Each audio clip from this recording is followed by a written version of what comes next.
நீங்கள் பார்த்துக் கொண்டிருப்பது உங்கள் கதிர் TV.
A very good evening to one and all present here.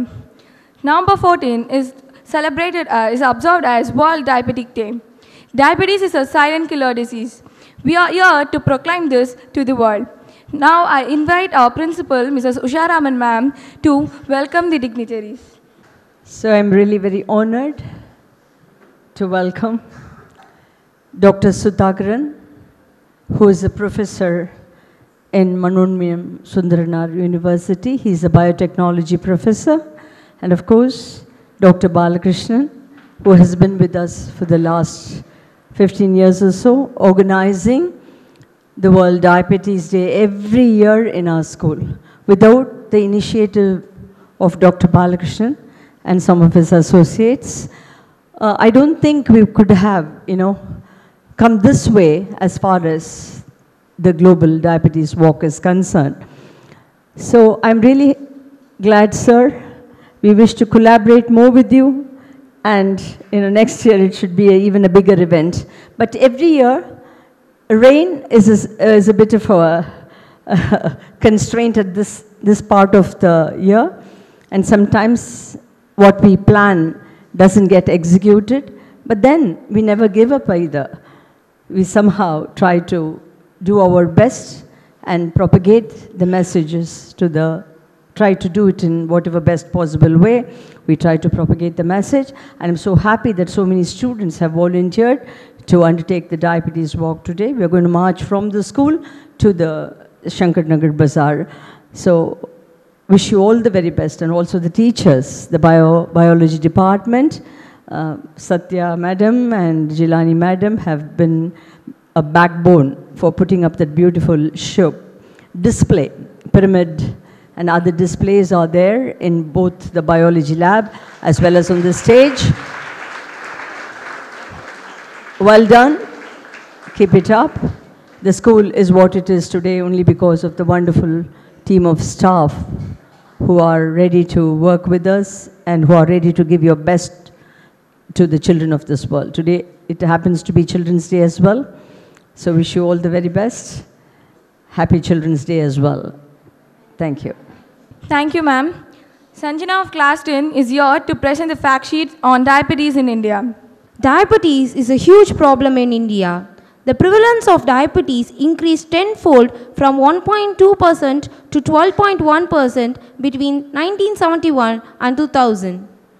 And 72.2% million people in India are said to have pre-diabetes. About 1 million people died from diabetes in India in 2012. Diabetes affects people all over the country. Diabetes affects people both in urban and rural India, though the impact is greater in urban India. More than 20% of the people in India has at least one chronic disease, and more than 10% of the people have more than one. The most disturbing trend is the shift in age of onset of diabetes to a younger age. Lifestyle changes have led to decreased physical activity, increased consumption of fat, sugar and calories, and higher stress levels affecting insulin sensitivity and obesity. 86% of adults consume less than 5 servings of fruits and vegetables a day. Many Indians have insufficient physical activity. Costs of diabetes care are alarming high. According to WHO, if one adult in a low-income family has diabetes, as much as 25% of family income may be devoted to diabetes care. According to the World Economic Forum, cardiovascular diseases, cancer, chronic respiratory disease, diabetes and mental health conditions will cost India 126 trillion rupees between 2012 and 2030. At this alarming rate, let us all prevent this silent killer disease through proactive health education and lifestyle change. Thank you. Thank you, Sanjana. Now I invite Dr. Sudhakar, PhD, Department of Biotechnology, MS University, to address the gathering. Good afternoon, Undal. Yeah, respected principal of the school, and Dr. Balakrishnan, and all teachers and dear students. Yeah, this is wonderful opportunity for me to share some of my view in this August forum. Actually, I am a researcher. We are working on regeneration biology in Manoன்மணியம் Sundaranaar University. And for that we are using earthworm, manbulu, for research. So if you cut the head of the worm, do you think what will happen? Can you guess? If you take a worm, cut the head, what will happen? It won't die. It will be alive. In 22 days it will come again. The new head will come, okay, in 22 days. And you know, this for this ability, the stem cells are very much needed. There are rich of stem cells in the body of worms. They help the worm to get back the lost body parts, and we are working on that side. And we are so happy to say that we first reported that the stem cell has rich amount of riboflavin. Riboflavin is nothing but vitamin B2. See, Tirunelveli is a small town, we can say. It's not a very big city. Okay, in a corner of a small town, we are working on regeneration biology, and we reported for the first time the stem cell is fluorescent due to rich amount of riboflavin, and now that finding is a technology to harvest stem cell from any tissue. And you may wonder, worm and human are much different. Worm, they can't speak, they can't walk properly, they are in soil, but we are very different. A nice dress and shoe and whatever, we are very rich. But biologically, if you see, worms and our body, we have 85% same genetic material wise. If you see the window of genetic material, worms and our body is 85% same. So whatever we can find using the worm, the knowledge can be brought to human being. And meantime, we found a couple of new viruses in Manommai Sundaram University. They are new viruses. You know, they are not infecting human, but they are virus, you know, the insect-oriented viruses. Those viruses has a high market potential. We can use them for biological control purpose. For interest, insect control, we can use those viruses, and we can improve the agriculture, yield. So this is my background as a molecular biology person. Worked in a small village near Tiruchendur called Athur. You know, a small village. It's near Tiruchendur actually. And then I got education in colleges, then universities. Then I went back to US for 10 years. I worked there. And this is my place, right? From here, my village is around 40 kilometers. So I came back to Tirunelveli as a professor in biotechnology department. And now happily I am working on. So how many of you here wants to become a scientist? Can you raise hands? யாருக்கெல்லாம் விஞ்ஞானி ஆகணும், சயின்டிஸ்டாக யாருக்கெல்லாம் வரணும்? கை தூக்குங்க பார்ப்போம். ஒருத்தர் கூட கிடையாதா? இங்கே பாரு, இந்த பாரு, பேங்கில் வேலைக்கு சேர்ந்தேன்னா லைஃப் லாங்காக பணத்தை எண்ணி யாருக்காவது கொடுத்துக்கிட்டு இருப்ப, பணத்தை நீ வச்சுக்க முடியாது. ஓகே, டெய்லி ஒரே வேலையை தான் பார்ப்ப. நீ ஒரு சயின்டிஸ்டாக வந்தேன்னா நீ நினச்சா படிக்கலாம், நீ நினச்சா லேபில் போய் வேலை பார்க்கலாம், நீ நினச்சா எழுதலாம், நீ நினச்சா இந்த மாதிரி 4 இடத்துக்கு போய் பேசலாம். All freedom you have. More then that, world ஃபுல்லாக ஓசிலேயே சுற்றலாம். வேர்ல்டு ஃபுல்லாக எல்லா கண்ட்ரியும் உன்னை வந்து இன்வைட் பண்ணுவாங்க. சார் வாங்க சார், வந்து பேசுங்க சார் அப்படின்னு இன்வைட் பண்ணுவாங்க. நல்ல அறிவு வயசாக, அந்த இன்டலெக்சுவல் வைஸ் நீ ரொம்ப சவுண்டாக இருந்தான்னா வேர்ல்டு ஃபுல்லாக உன்னை வந்து தூக்கி கொண்டாடுவாங்க. எல்லா வாய்ப்பும் வேணும்னா நீ வந்து ஒரு சயின்டிஸ்டாக மாறணும். என்னோட அனுபவம் படி பார்த்தா 100 ஸ்டூடெண்ட் இருந்தாங்கன்னா ஒரு 10 ஸ்டூடெண்ட் இதுக்கு தகுதியானவங்களாக இருப்பாங்க. அவங்க மைண்ட் அது மாதிரி இருக்கும். எதை எடுத்தாலும் சின்ன சின்ன கேள்வி கேட்குறது, எதை எடுத்தாலும் இது எப்படி இருக்குன்னு பார்க்குறது, இது எப்படி செஞ்சாங்கன்னு யோசிக்கிறது. இது மாதிரி திறமையான பசங்க நிறைய பேர் இருப்பாங்க. பொண்ணுங்களும் சரி, பையங்களும் சரி. உங்களையும் நிறைய பேர் இருப்பீங்க.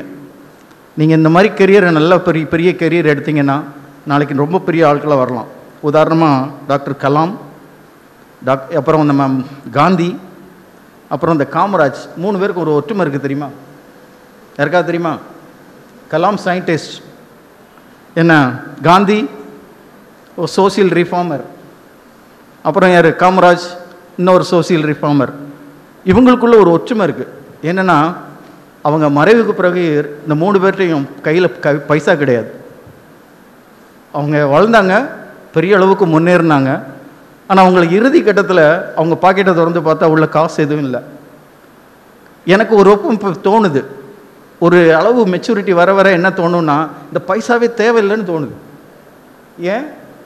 இன்றைக்கி திருநெல்வேலி, நாளைக்கு விருதுநகர், நாளைக்கு மறுநாள் டெல்லி, அதுக்கு மறுநாள் டோக்கியோ, இன்னொரு நாள் சிங்கப்பூர்னு நீ போயிட்டு இருந்தா இந்த வேர்ல்டு ஒன்றை வச்சு கொண்டாடிச்சுன்னா உனக்கு எதுக்கு காசு?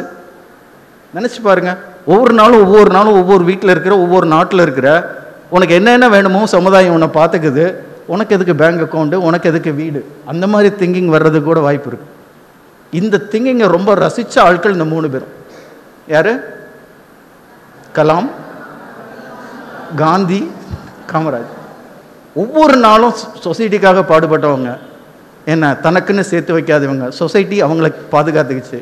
இது மாதிரி நம்ம நாட்டுக்கு நிறைய ஆட்கள் தேவை. வந்ததுன்னா கலாம் கண்ட அந்த வல்லரசு இந்தியா சீக்கிரம் நம்ம கையில் வந்து நிற்கும். சரி, இன்றைக்கி டேட் என்ன? இன்றைக்கி என்ன டே? Diabetic day. ஸோ நானும் டயபெட்டிக் தான். Type 2 diabetic. 2 டைப் இருக்குது, type 1 and type 2 diabetic.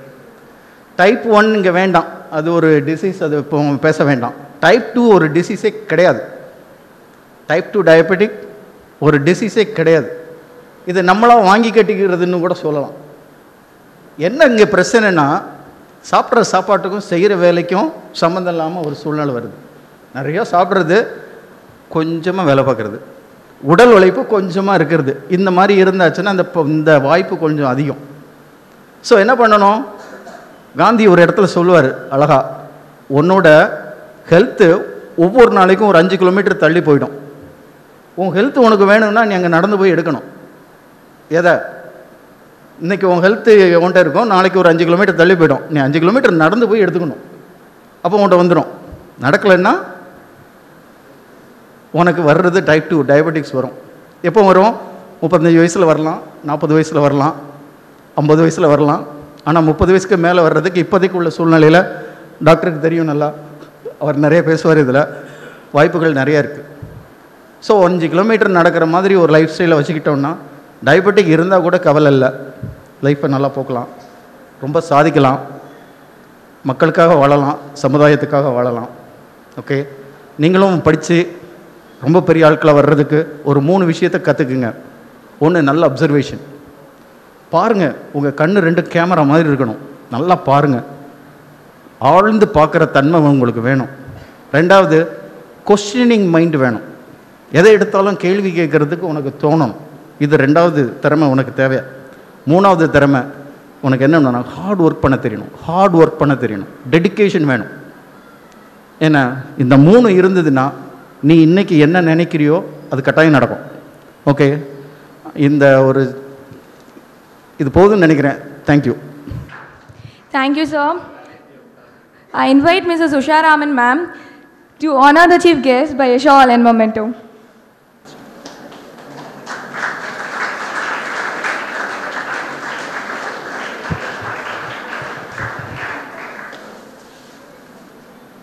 I also invite ma'am to honor the chief guest N.S. Balakrishnan, sir, with a shawl and memento.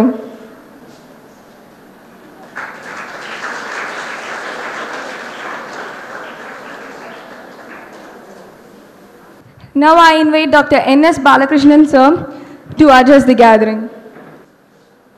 மேடையிலே அமர்ந்திருக்கும் பள்ளி முதல்வர் அவர்களே, நண்பர் சுதாகர் அவர் ஒரு விஞ்ஞானி என்பதை அவர் நிரூபித்து விட்டார் இப்பொழுது உங்கள் முன்னால்.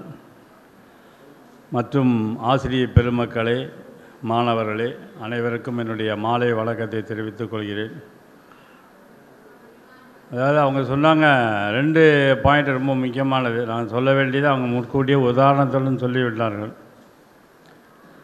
நமக்கு தேவையில்லாத உணவு தவிர்க்க வேண்டும், தேவையுள்ள உடற்பயிற்சி தினமும் நடக்க வேண்டும். நடப்பது ஒரு சிம்பிளான எக்ஸசைஸுங்கிறத நடைப்பயிற்சிங்கிறத சொல்லியிருக்காங்க.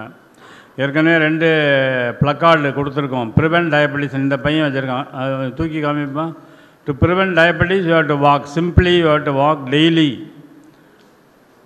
அமெரிக்கன் டயபெட்டிக் அசோசியேஷன் அவங்க சொல்லியிருக்கிறாங்க, நீங்கள் 150 நிமிடம் ஒரு வாரத்திற்கு நடந்தீங்கன்னா உங்களுடைய நீரிழிவு நோய் வரும் வாய்ப்பு வெகுவாக குறைகிறது என்று.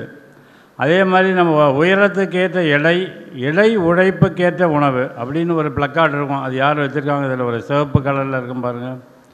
உயரத்துக்கேற்ற எடை உழைப்புக்கேற்ற உணவு, அது ரொம்ப முக்கியமான. இதுதான் தாரக மந்திரம். நீரிழிவு நோய் ஏற்கனவே சொன்னாங்க, நம்மள்ட்ட ஒட்டிக்கிறது அது, நம்ம அதை விரட்டி அடிக்கிறான்னு. இந்த 2 மந்திரங்களை யார் சரியான முறையிலே அனுசரிக்கிறார்களோ அவர்களுக்கு இந்த நோய் வர வாய்ப்பு வெகுவாக குறைந்துவிடும். தாய் தந்தையருக்கு இருந்தால் மட்டும் அவர்களுக்கு வரக்கூடிய வாய்ப்பு. இப்பொழுதுள்ள காலகட்டத்தில் பார்த்திங்கன்னா இளைஞர்களிடையேயும் இந்த நோய் உட்காந்துங்கம்மா இளைஞர்களிடையேயும் இந்த நோய் வெகுவாக பரவி வருகிறது என்பதுதான் மருத்துவ உலகத்தில் கொஞ்சம் ஆட்டி படைக்கக்கூடிய ஒரு நிலையாக இருக்கிறது. சரி, இப்பொழுது ஒவ்வொரு வருடமும் இந்த நவம்பர் மாதம் 14ஆம் தேதி நம்ம இந்தியாவில் மட்டும் 2 சிறப்பு அதில் உண்டு. ஒன்று வேர்ல்டு டயபெட்டிஸ் டே, 2வது யாரோடைய பர்த்டே, அதை குழந்தைகள் தினமாக நம்ம எல்லா இடத்துலையும் அனுசரிக்கிறோம். ஸோ இது ஒரு பக்கம் பள்ளிகளிலிருந்து குழந்தைகள் தினமாகவும், மறுபக்கம் மருத்துவ உலகில் இதை நீரிழிவு நோய் வேர்ல்டு டயபெட்டிஸ் டே என்று சொல்லி அதற்கு வாக்கிங் முக்கியம் என்பதற்காக குளோபல் டயபெட்டிஸ் வாக் என்ற ஒரு கட்டத்தை அங்கே ஏற்படுத்தி அதை நாம் பின்பற்ற வேண்டும் என்று ஒரு விழிப்புணர்வை ஏற்படுத்துவதற்காண்டி சொல்லியிருக்கிறாங்க. இப்போதுள்ள காலகட்டத்தில் ஏற்கனவே நம்ம சயின்டிஸ்ட் அவங்க சொன்னாங்க, விஞ்ஞானி ஆகிட்டீங்கன்னா நீங்கள் உலகங்களும் ட்ராவல் பண்ணலாம், ஒன்றும் இல்லை. பட் அவர் உலகெங்கிலும் ட்ராவல் பண்ணதுக்கப்புறமும் அவர் வந்து நீரிழிவு நோயாளியாக இருக்கிறாருன்னா எனக்கு கொஞ்சம் ஆச்சரியமாக இருக்கிறது. ஒருவேளை அவர்கள் பெற்றோர்களுக்கு இருந்திருக்கலாம், அதனால் அவர் வந்து அதை அந்த நீரிழிவு நோயை வாங்க என்று விருந்து உபசாரம் பண்ணி உள்ளே கூட்டி கொண்டு வைத்திருக்கிறார் என்று தெரியவில்லை. எப்படி இருந்தாலும் அதை அவர் வந்து சரியான முறையில் கவனிக்க வேண்டும் என்பதுதான் விஞ்ஞானியினுடைய ஒரு விழிப்புணர்வாக இருக்க வேண்டும். தற்போதுள்ள காலகட்டத்தில் நீரிழிவு நோய் வந்து தாக்கம் வெகு அதிகமாக வருகிறது. தாக்கம் மாத்திரம் அதிகமாக வரல, பாதிப்புகளும் அதிகமாக வந்து கொண்டிருக்கிறது. ஆகவே நீரிழிவு நோய் என்றாலே கொஞ்சம் பயப்படக்கூடிய லெவலில் மருத்துவ உலகமும் நோயாளிகளும் இருக்கின்ற ஒரு காலகட்டத்திலே நாம் இப்பொழுது இருக்கிறோம். பார்த்திங்கன்னா 50% நீரிழிவு நோய் வந்து இருப்பதே மற்றவர்களுக்கு தெரியறதில்லை. இப்போ 2 பேர் எடுத்துட்டிங்கன்னா அதை ஒருத்தருக்கு நீரிழிவு நோய் இருக்குங்கிறதே தெரியறதில்லை. ஏன் அப்படின்னா எனக்கு ஒன்றும் வராது சார், எனக்கு அது இருக்காது, எங்கள் குடும்பத்தில் இல்லை அப்படின்னே சொல்கிறாங்க. பட் என்னதான் இருந்தாலுமே அது வந்து குடும்பத்தில் தாய் தந்தையருக்கு அந்த நீரிழிவு நோய் இருந்தால் அவர்களுக்கு குழந்தைகளுக்கு வரக்கூடிய வாய்ப்பு வந்து 90%. 2 பேருக்கு இருந்தால், ஒருவருக்கு இருந்தால் 50%. ஸோ எப்பொழுதும் அதை கவனமாக இருந்து கொண்டு இந்த நோய் வருதான்னு பார்த்துக்கொள்ளணும். இந்த புலி வருதுங்கிற கதை மாதிரி, புலி வருதுமா வராது, திடீர்னு ஒரு நாளைக்கு ஏதாவது உடல்நிலை சரியில்லாத நேரத்தில் டெஸ்ட் பண்ணும்போது உங்களுக்கு சுகர் வந்துடுச்சு அப்படின்னு மருத்துவர் வந்து சொல்லக்கூடிய ஒரு நிலைமை வந்துடும். அதனால் அதை தவிர்க்க வேண்டும். கண்டிப்பாக பதிவாக அதை விரட்டுவதற்கு ஏற்கனவே சொன்னாங்க அவங்க விஞ்ஞானி அவர்கள். விரட்டுவதற்கு முக்கியமான வந்து நமக்கு தேவையற்ற உணவு வகைகளை நாம் தவிர்க்க வேண்டும். வீட்டில் கொஞ்சம் மீதம் இருக்குது, ஒரு உணவு சாதம் மீதம் இருக்கிறது, அதற்காக வேண்டி நம்ம வயிற்றுக்குள்ளே அதை சேர்க்கக்கூடாது. வயிறு வந்து குப்பை தொட்டி இல்லை. அதனால் கண்டிப்பாக நமக்கு தேவையான உணவை சாப்பிட வேண்டும், தேவையில்லாத உணவு வகைகளை தவிர்க்க வேண்டும். குறிப்பாக ஜங்க் ஃபுட்ஸ்ன்னு சொல்கிறோம், அந்த துரித உணவுகள், அந்த மாதிரி உணவுகள்லாம் கண்டிப்பாக தவிர்க்க வேண்டும். அவைகள்தான் தற்பொழுதுள்ள காலகட்டத்தில் இந்த நீரிழிவு நோய் சிறு வயதிலே வருவதற்கு ஒரு முக்கிய காரணமாக இருக்கிறது என்பதை தெரிவித்துக் கொள்கிறோம். இந்த global diabetes walk, world diabetes டேங்கிறது புரிஞ்சிருச்சு. குளோபல் டயபெட்டிஸ் வாக்குங்கிறது அதை ஒரு அமைப்புகள், அதாவது ஐடிஎஃப்னு இன்டர்நேஷ்னல் டயபெட்டிக் ஃபெடரேஷன் சொல்லக்கூடிய world diabetic federation, WHO world health organisation, இவரெல்லாம் ஒருமித்து இந்த உலகத்தில் எல்லோருக்கும், நம் நாட்டில் மாத்திரமில்லை மேலை நாடுகளிலும் இந்த நோயினுடைய தாக்கம் அதிகரித்து கொண்டே வருகிறது. அதனால் இதை ஒரு விழிப்புணர்வு தினமாக நாம் அனுசரிக்க வேண்டும். கொண்டாட வேண்டும்னு சொல்ல முடியாது, அனுசரிக்க வேண்டும். அப்படி தான் இந்த விழிப்புணர்வை, இந்த நோயை பற்றிய விழிப்புணர்வை மக்களிடையே எடுத்து செல்ல முடியும் என்று நினைத்து இந்த வேர்ல்டு டயபெட்டிஸ் இன்னைக்கு குளோபல் டயபெட்டிஸ் வாக் என்ற ஒரு நிகழ்வை நடத்துகிறார்கள். அதில் எல்லா இடத்துலையும் நீங்கள் ஃபேஸ்புக்கு எல்லாம் போய் பார்த்தீங்கன்னா குளோபல் டயபெட்டிஸ் எத்தனை பேர் பார்த்துருக்கீங்கன்னு தெரியல. பார்த்துருக்கீங்களா யாராவது? ஃபேஸ்புக்கு இந்த மாதிரி இதுகளுக்கு பார்க்கலாம். நீங்கள் வந்து பார்த்து அதில் பாருங்கள். குளோபல் டயபெட்டிஸ் வாக்கு வந்து உலகெங்கிலும் வந்து எல்லா கண்ட்ரியிலும் வந்து அதை வந்து இன்றைக்கி காலையிலேருந்து சாயங்காலம் வரைக்கும் அனுசரித்து அதை வந்து எல்லோரும் எப்படி அதை உற்சாகமாக அதை எடுத்து, அதில் வந்து முதல்ல நிற்கிற ஆள் வந்து பார்த்திங்கன்னா குண்டாக தான் இருப்பார் அநேகம் எல்லா இடத்துலையும். அது அப்படி தான் அவங்க அமைச்சிருக்காங்க. குண்டா உள்ளவங்க முன்னால் வந்துடுவாங்க இந்த வியாதிக்கு. ஸோ அந்த மாதிரி எல்லா இடத்துலையும் இதை வந்து உற்சாகமாக அவர்கள் வந்து விழிப்புணர்வு தினமாக அனுசரித்து வருகின்றனர். ஒவ்வொரு வருடமும் நீரிழிவு நோய் வந்து பற்றி நிறைய கருத்துக்கள் இருக்கின்றன. இருந்தாலும் டயபெட்டிஸ் அண்ட் ஃபேமிலிங்கிற தீம் தான் முக்கியமானது. இந்த வருடத்து போன வருடம் இந்த வருடத்துலேயும் முக்கியமான தீம் வந்து டயபெட்டிஸ் அண்ட் ஃபேமிலி. அதில் வந்து இந்த வருஷம் வந்து முக்கியமான மைய கருத்து, அதாவது கீ மெசேஜஸில் என்ன சொல்கிறாங்க அப்படின்னா, டயபெட்டிஸ் ப்ரொடெக்ட் யுவர் ஃபேமிலி. அதாவது நீரிழிவு நோய் ஒரு குடும்பத்தில் ஒருவருக்கு, அப்பாக்கோ அம்மாக்கோ இல்லைன்னா கவுள பிறந்தவர்களுக்கோ இருப்பதாக இருந்தால் அவர்கள் குடும்பத்தில் உள்ள அனைவரும் அவர்களுக்கு ஒத்துழைக்க வேண்டும் என்பதே இதனுடைய கருத்து. சாப்பிடும்போது எல்லாரும் அமர்ந்து ஒன்றாக சாப்பிடுங்கள் என்று சொல்கிறோம். அப்போது நீரிழிவு நோய் இருப்பவர்களுக்கு சில உணவு முறைகள் எடுத்துக்கொள்ளக்கூடாது. அப்போ வந்து பக்கத்தில் உள்ள அவருடைய பையனோ அல்லது அவருடைய தம்பியோ அல்லது வேறு ஒரு குடும்பத்தில் உள்ள ஒரு நபர் வந்து சொல்லுவார், எனக்கு நீரிழிவு நோய் இல்லை இல்லையா, நான் இதை ஸ்வீட்டை சாப்பிட்றேன் அப்படின்னு அவருக்கு ஆசை காட்டி அல்லது அவருக்கு இந்த நோய் மேலே ஒரு வெறுப்பை ஏற்படுத்தக்கூடாது என்பதுதான் முக்கியம். இரண்டாவதாக அவர்கள் சரியான மருத்துவ சிகிச்சைகளை பின்பற்றுகிறார்களா, உடற்பயிற்சி செய்கிறார்களா என்று கவனித்து வர வேண்டும். அது வந்து குடும்பத்தில் உள்ள எல்லாருடைய பொறுப்பும் அது. ஆகவே அதை தெரிந்து கொண்டு அதை எவ்வளவு தூரம் அவர்கள் நீரிழிவு நோயாளிகளுக்கு நாம் செயல்படுத்த முடியுமோ செயல்படுத்தினால் இந்த நோயிலிருந்து விடுபடுவதற்கு வாய்ப்புகள் அதிகம். நீரிழிவு நோயினுடைய காரணிகள் என்ன, ஆபத்தை விளைவிக்கக்கூடிய என்ன, டயபிட்டிஸ் அப்படின்னு சொன்னாலே உங்களுக்கு தெரியும், எல்லாருமே பொதுவாக கொஞ்சம் பயப்படக்கூடிய ஒரு பாதிப்பு அப்படின்னு. பொதுவாக அது வந்து பாதிப்புகள் ஏற்படுத்தாத வரையில் அநேகமாக ஒன்றும் தெரியவதில்லை, மருந்துகளை சாப்பிட்டுருக்கோம், கண்ட்ரோலில் இருக்குது அப்படின்னு சொல்லிக்கிறாங்க. ஆனால் திடீர்னு ஒரு நாள் வந்து ஒரு ஆட்டம் பாம் வெடிக்கிற மாதிரி அது வந்து ப்ராப்ளம் வரும்பொழுது, நீரிழிவு நோயினா இவ்வளோ ப்ராப்ளம் வருமா, கண் பாதிக்கலாம், இல்லை அப்படின்னு பார்த்தீங்கன்னா காலில் வந்து விரல்களோ அல்லது காலோ துண்டிக்கப்படலாம்.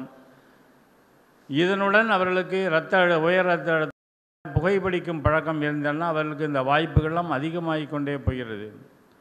ஸோ அதனால் இந்த நோயை வந்து ஆரம்ப காலகட்டத்திலே நாம் கண்டறிந்து அதற்கு தேவையான சிகிச்சை முறைகள், பாதிப்புகள் வராமல் அல்லது பாதிப்புகளை தள்ளி வைப்பதற்கு நம்ம என்னென்ன நடவடிக்கைகள் எடுக்க வேண்டுமோ அவ்வளவும் செய்ய வேண்டும். அதுதான் முக்கியமானது. இந்த வாழ்க்கை முறை மாற்றங்கள்னு சொல்கிறோம். எங்கெங்கெல்லாம் உங்களால் நடந்து போக முடியும் முதல்ல நடந்து செல்லுங்கள். 5 கிலோமீட்டர், ஒரு நாளைக்கு 3 கிலோமீட்டர்லேருந்து 5 கிலோமீட்டர் வரைக்கும் நடக்கலாம் என்று சொல்கிறோம். ஒன்று. ரெண்டாவது வந்து பஸ்ஸில் போகிறீங்க அப்படின்னா ஒரு ஆஃபீஸுக்கு போகிறதுக்கு ஒரு ஸ்டாப்புக்கு முன்னாலேயே நீங்கள் இறங்கி அதை நடந்து போகலாம். அப்புறம் லிஃப்ட் இருக்கிற பில்டிங்கிலேருந்து 4 ஃப்ளோர் போகணும். எப்படி சார் 4 ஃப்ளோரும் ஏறி போனால் 2 ஃப்ளோர் ஏறி போங்க, 2 ஃப்ளோர் லிஃப்ட்டில் போங்க. அந்த மாதிரி கொஞ்சம் உங்களுடைய வாழ்க்கை முறையில் சில மாற்றங்களை கொண்டு வர வேண்டும். அது ரொம்ப ரொம்ப அவசியம். உங்களுடைய நீரிழிவு நோய் பாதுகாப்புக்கும் நீரிழிவு நோய் கட்டுப்பாடுக்கும் இந்த மாதிரி சின்ன சின்ன பயிற்சிகள், உடற்பயிற்சிகள் வந்து பெரிதும் உதவும். ஸோ குடும்பத்தில் நீரிழிவு நோய் தாக்கம் உள்ளவர்கள் உணவு முறை, உடற்பயிற்சி முறைகள் கண்காணிக்கவும். அதாவது அப்பாவுக்கு இருக்குது, அம்மாவுக்கு இருக்குல்ல, கூட பிறந்தவர்கள் ஏதாவது ஒரு எல்டர் பிரதருக்கு இருக்க வச்சுங்களேன், அவருக்கு இருக்குது, அவர் பார்த்துக்கிட்டு நம்மளுக்கு என்ன அதில் இது வருது அப்படின்னு நினைக்காமல் எல்லோரும் குடும்பத்தில் ஒன்றாக நின்று உழைத்து எல்லோரும் அவருடைய நோயை வந்து கட்டுப்படுத்துவதில் நாம் ஈடுபட வேண்டும். இப்போ ஒரு கசப்பான செய்தி வந்து world diabetes day plus children's day முன்னிட்டு வந்து பேப்பரில் நீங்கள் பார்த்துருப்பீங்க. Food safety and standards organisation of India அப்படின்னு ஒரு அமைப்பு, அவர்கள் வந்து ஒரு சட்டத்தினை கொண்டு வர இருக்கிறார்கள். சமீப காலத்தில் அதை வந்து இப்போ அந்த சர்க்குலேஷனில் இருக்க அந்த சட்டத்தின் விதிமுறைகள். ஸோ அதை பற்றி ஓரிரு வார்த்தைகள் கூறிவிட்டு என்னுடைய உரையை முடித்துக் கொள்கிறேன். அதாவது மத்திய அரசினை சார்ந்த உணவு பாதுகாப்பு மற்றும் தரக்கட்டுப்பாடு, FSSAIன்னு அதை சொல்லுவாங்க சுருக்கமாக இங்கிலீஷில் சொல்லப்போனால். அவர்கள் வந்து இப்போ குறிப்பாக நாங்கள் பல காலங்களாக சொல்லி கொண்டிருக்கிறோம். இந்த டிவியில் வரக்கூடிய அட்வர்டைஸ்மெண்ட் பார்த்திங்கன்னா எல்லா அட்வர்டைஸ்மெண்ட் ஐஸ்கிரீம் இல்லைன்னா சிப்ஸ் எல்லாம் டிவியில் வந்து கொண்டே இருக்கின்றன. அதை பார்க்கக்கூடிய சிறுவர்கள் வந்து அல்லது இளைஞர்கள் வந்து அதை டெம்ப்ட் பண்ண ஆரம்பிக்கிறவங்கள. நிறைய தாய்மார்கள் சொல்லிடுறாங்க, குழந்தைகள் போட்டால் அந்த டிவியை போட்டுட்டு அதை பாட்டு விளையாடிட்டு இருக்கோ இல்லையோ அது வந்து என்ன தொந்தரவு பண்ணாமல் இருக்குன்னு. இந்த மாதிரி அட்வர்டைஸ்மெண்ட்களை பார்த்து அவங்கள அடுத்த வாரமே தன்னுடைய தாய் தந்தையர்கிட்ட அந்த மாதிரி பொருள் வேண்டும் என்று கேட்கக்கூடிய சூழல் உருவாகிவிட்டது. எல்லா நாடுகளிலும் குறிப்பாக இந்தியாவில் வந்து அதிக அளவிலே இது உருவாகிவிட்டது. ஆகவே இதை தவிர்ப்பதற்காக என்ன செய்ய வேண்டும் என்று மத்திய அரசு இளைஞர்களின் உடல் நலனை கருதி பள்ளியிலே சில பாதுகாப்பான அமைப்புகளை ஏற்படுத்த வேண்டும்.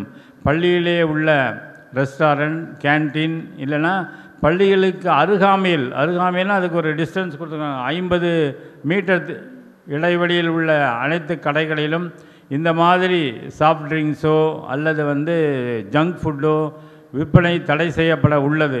அது வந்து இன்னும் ஆக்ட் வந்து வெளியில் வரல, வந்து கூடிய விரைவில் அது வெளியில் வரும் என்று எதிர்பார்க்கப்படுகிறது. இது ஒரு முக்கியமான பள்ளிகளிலே உள்ள குழந்தைகளுக்கு நிறைய பள்ளிகளில் பார்த்திங்கன்னா சிட்டிஸ்லாம் பார்த்திங்கன்னா கேன்டீன் நிறைய இருக்கும். அங்கே வந்து அவங்க வந்து என்ன விதமான பொருட்களை கொடுக்குறாங்களோ அந்த தரக்கட்டுப்பாடெல்லாம் அதில் இல்லை. இப்பொழுது இந்த சட்டம் அமலுக்கு வந்த பின்பு அதெல்லாம் ஏற்பாடு பண்ணாங்கன்னா இந்த சிறுவர்களுக்கும் பள்ளியில் படிக்கும் மாணவர்களுக்கும் தரமான உணவு வந்து வழங்கப்படும் என்பதில் எந்த விதமான மாற்று கருத்தும் இல்லை என்று தெரிவித்துக் கொள்கிறேன். அந்த இது வரும்போது உங்களுடைய ஒத்துழைப்பு அதற்கு அதிகம் தேவை. ஸோ அதில் என்ன சொல்கிறாங்க அப்படின்னா, அதிக கொழுப்பு, இனிப்பு மற்றும் உப்பு அதிகம் உள்ள உணவுப் பொருட்களை விற்பனை செய்வது தடை செய்யப்படுகிறது. ஸோ இதில் இன்னொரு கான்செப்ட் சொல்கிறாங்க, ஈட் ரைட் ஸ்கூல். எந்த பள்ளியில் இதை அமுலாக்கம் பண்ணுறாங்களோ அல்லது எஃபெக்டிவாக இதை கடைப்பிடிக்கிறாங்களோ அந்த பள்ளிக்கு ஈட் ரைட் ஸ்கூல் அப்படின்னு அவங்க பேர் வைக்கிறதாக முடிவு செய்திருக்கிறாங்க. ஐ திங்க் நம்ம பள்ளி அதில் முதல் முறையாக அந்த சட்டம் அமலுக்கு வந்தோடனே ஈட் ரைட் ஸ்கூலாக ஆகும் என்பது என்னுடைய ஆசை.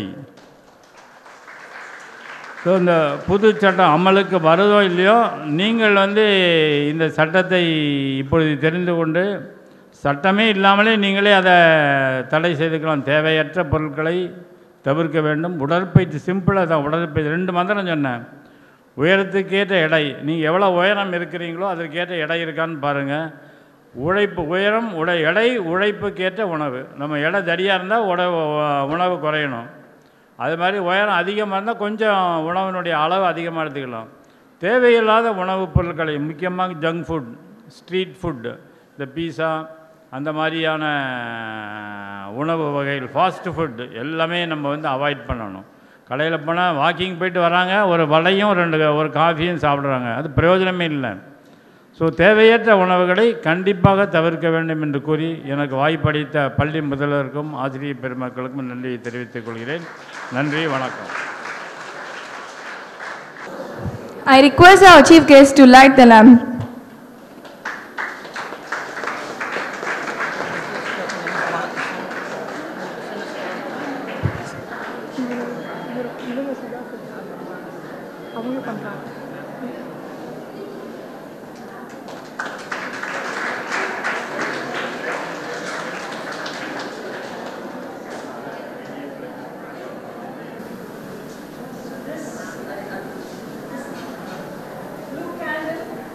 Lighting the candle represents spreading awareness, spreading knowledge about the disease, and also protecting this world, bringing light to this world.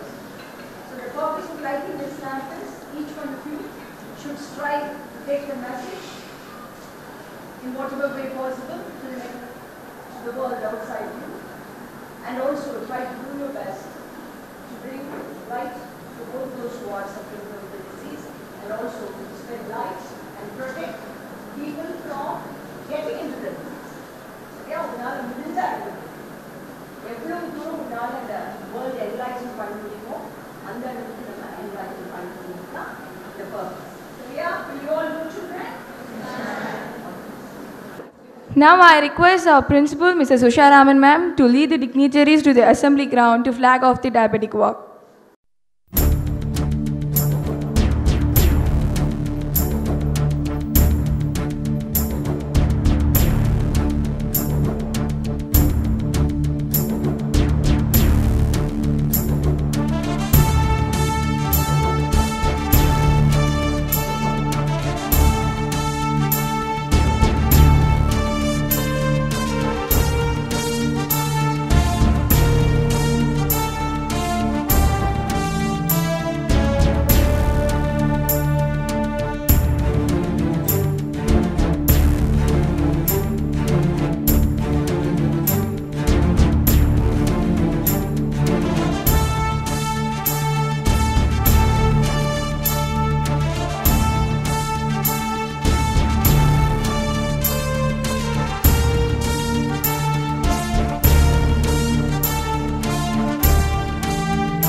நீங்கள் பார்த்துக் கொண்டிருப்பது உங்கள் கதிர் டிவி.